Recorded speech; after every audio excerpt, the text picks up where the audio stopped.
So welcome to the New Indian Express. I am joined by Rajesh Kumar Thakur and Preetha Nair to discuss rather an unprecedented exit of Vice President of India. So it's very rare that a Vice President of India resigns the way Mr. Dhankhar has resigned from the office. Though he has cited health reasons, it's obviously more than meets the eye. So Preetha, how do you see this? Is it just a health reason resignation or there are much more things behind what has happened? Yeah, like you said, it's a unprecedented, the abrupt exit of the vice president.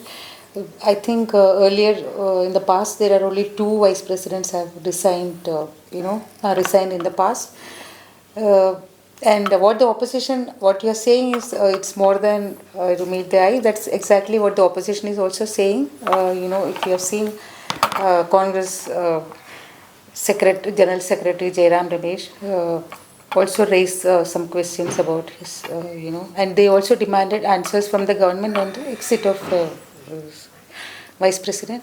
So there are many theories floating around the stepping down of the Vice President. So one of them, though it could be a trigger only, there could be many reasons that led to the development.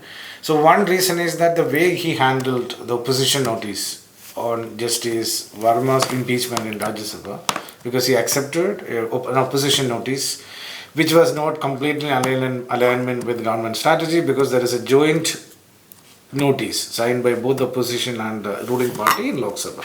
Whereas in Rajya Sabha, Dhankhar accepted a notice which is only signed by opposition members.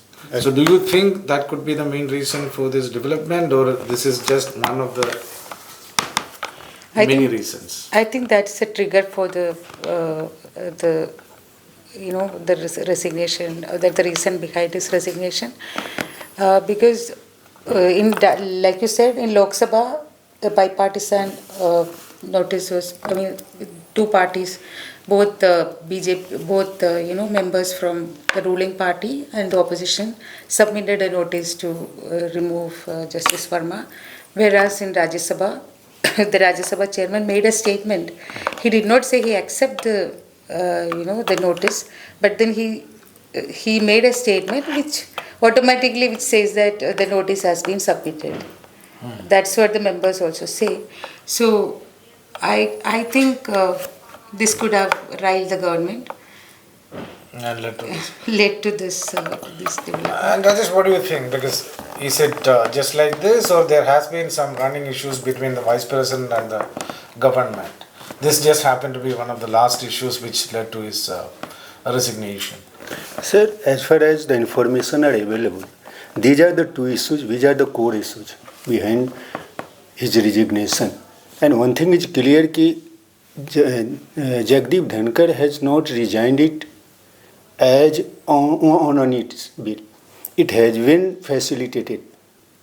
So accepting and expediting the process against the Justice Shekhar Yadav, reportedly, against which government was reluctant, he expedited the process. Instead of expediting the position of motion against the Justice Yashwant Verma, government wanted to expedite, as sources say, expedite the process of impeachment or motion against Justice Yashwant Verma not so early and so fastly as he did against the Justice Shekhar Yadav. Against whom there is a hate speech allegation. And that are the issues which are doing the rounds across the power corridor. The government has taken it seriously.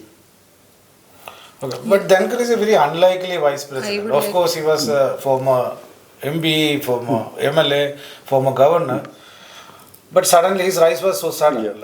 Most of his headlines he grabbed when he was West Bengal governor. But do you think that he is someone who can easily go against the government diktat, considering his background?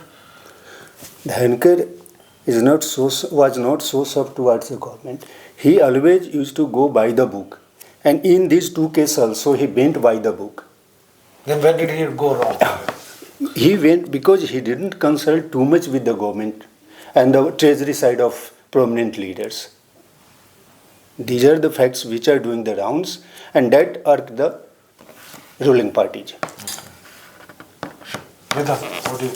Yeah, I would like to add to this. He has been making a lot of statements about judiciary and other issues like even recently he made a statement on the Indo-US, the trade war and stuff. Also, his statements, his remarks on judiciary has definitely created controversies. Even, he has openly supported RSS in Rajya Sabha, so there are some other controversial statements he made. So he was always, spoke like very pro-government stand he has taken. So I don't think that's the reason for, he never went against the government. That I wouldn't say that he went against the government, but he supported the government stand. But then he went maybe too far. Too far. Yeah. Too soon. Okay. Yeah, even with judiciary, whether it's NJAC or, even basic structure, he made certain comments which must have, there were reactions from the judiciary also in this. Even the governor thing also, he took a stand against the judiciary. So Clear up the judiciary. judiciary. There Definitely there is a kind of. But one point is here, sir. Dhankar has been making the comments, not directly but indirectly, on judiciary for a long time. Had the government taken it seriously, the government would have intervened in, asked him indirectly, ki don't pass any comment out. So these are the subsidiary issues on which we are talking about. The fact is only two issues. Okay. And also, Preetha, why this opposition is suddenly finding him so good? Because they were the people who wanted to motion against him in the House, saying that he's not in favor of their being given an opportunity to speak. They are not cooperating. He's not cooperating with them. So suddenly, it looks like that he has become their. Definitely. They moved a impeachment motion against him around 6 months back.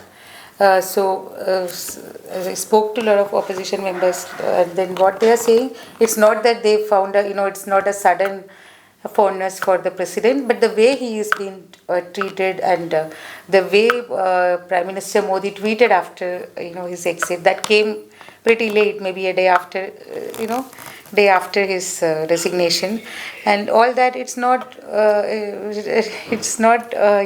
the way a vice president should have been treated, and and his sudden exit, and there's no answers from the government. There is no comment from the government on nobody is talking about it. So they are seeking answers. It's not that they are supporting him. Okay, they find it an opportunity to put the government under pressure. And how do you see this thing? Like, there is not even a farewell. He was not given a chance to make his last speech as a chairman of Rajya Sabha. He's, after all, the vice president of the country. So how do you see that? Even not any minister coming out in open saying at least he did good for the country, etc. So why is it like that? As per the tradition, farewell is given a hostage to only who completes its terms. He resigned. Okay. And resigned in an unprecedented way, and that was never expected. But on the day he resigned, situation reportedly started taking an ugly turn after 1:30.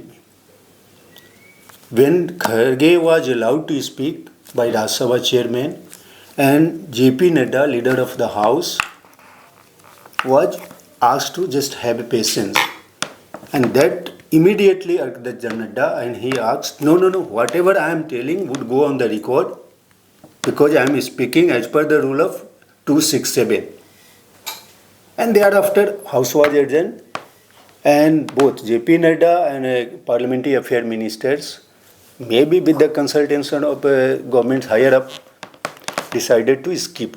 However, Nadda and Riju said, I have already informed the chairman offices. But the moot point of contention started from that point. And that matter was taken to the Prime Minister consensus. Okay. And you were saying something? yeah. So, like Jairam Ramesh pointed out, there was this BAC meeting happened, the business advisory meeting happened on that day he resigned, And first they met at 1:30, and the meeting was good, and then they decided to have this meeting at 4:30. But then Jairam said he was supposed to make two big statements, statements in the next meeting, and the two ministers did not turn up for the meeting, Mr. Nadda and Mr. Kiran Rijiju. And even the chairman asked, the members that why did not they come, because he was not informed that the ministers are not coming for the meeting. So these all led to that's what they are asking, between 1:30 and then 5:30, what happened during this time, why the ministers did not attend the meeting. So there are unanswered questions here. And what are those two statements? Because obviously that the impeachment motion against Verma, and like he said, that impeachment motion against Mr. Yadav, Justice Shekhar Yadav, and what according to some opposition members is that he was planning to take up the impeachment motion against Yadav, because 50 members have already signed the petition. And he can't go against constitution. He was bound to, adhere to the constitution. So I think these are the issues. But considering that there was no farewell under whatever the circumstances, do you think he will be getting the other things which usually a former vice president gets? Like he can stay in his official residence for some more time. He is entitled for a type 7 bungalow in Lutyens. He is likely to get bungalow in Lutyens. It is as per the mandated rules. Yeah. Nobody can deny it. But as far as farewell is concerned, farewell is given and hosted only to who completes his terms. Not the people who and one thing is clear, sir, that there was nothing, but everything was not good between Dhankar and the Treasury bench. You can point out only Prime Minister made a very small post onto it. Otherwise, till today, none of the members of Indian cabinet and other BJP leader, India leaders, even uttered single word. Yeah, but why so? They are maintaining a stony silence. So it's a clear, sir, that there was something big that was grooming up between. That speak volumes, though. It's clear. Yeah, it's a clear. Vice President. Vice President. And there is a rumor that former Vice President Jagdeep Dhankhar is likely to invite some media person also later on. Okay, to talk to them about what actually has happened, but that didn't happen so far. Yes. This episode has left the Modi government in a very embarrassing situation.